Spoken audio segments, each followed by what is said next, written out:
In the gospel today, Jesus tells us to make friends with dishonest wealth so that when it fails, we'll be welcomed into eternal dwellings.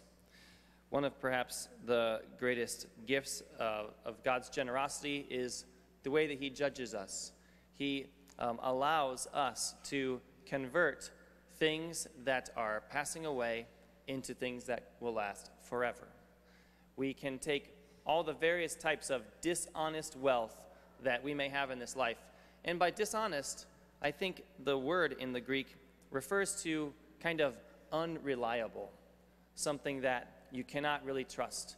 And there are many forms of this in this life, for we know that we take almost nothing with us into the next life. So one of the various types is, of course, our financial resources. This is, in a sense, a dishonest wealth. Not that we could perhaps gain it in dishonest ways, like the prophet Amos challenges people in his own time. But whether we have it fairly or not, it is something that can slip through our fingers and can disappear from us, so it doesn't last forever.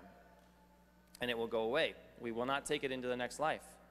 Same thing with power and all the various ways of it. Authority, influence, or even just physical strength, physical health.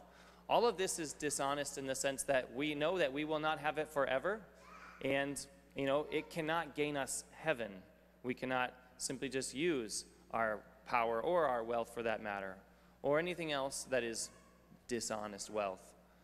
Another version of dishonest wealth would be popularity, fame, our reputation. That is something that is very fragile in our society. And so, it can be a good thing for us. And we can use it to build up God's kingdom. We can use it we can spend it, in a sense, for the things that really matter, for something that will last eternally in heaven.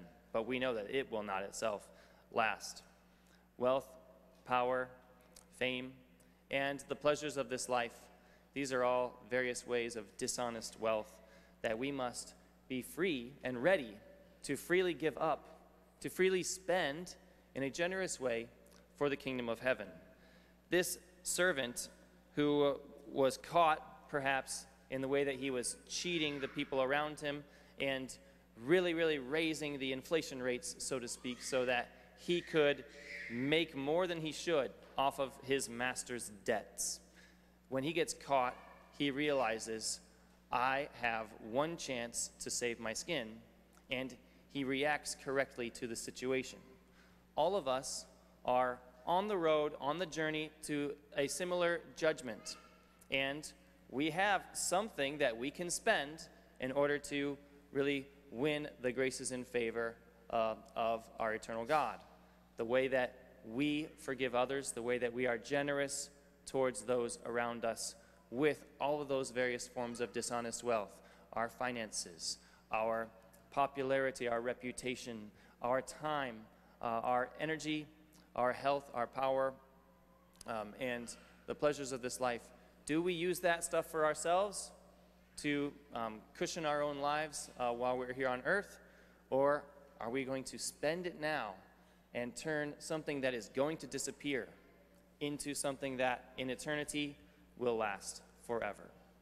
That is the great gift that God allows us, to turn these passing things that are going to disappear, to convert them into something that will last, that will endure in the life to come. Let us ask God for the grace to really follow this call of the Holy Spirit, to be aware of our situation, and to respond generously in the way that we give to others.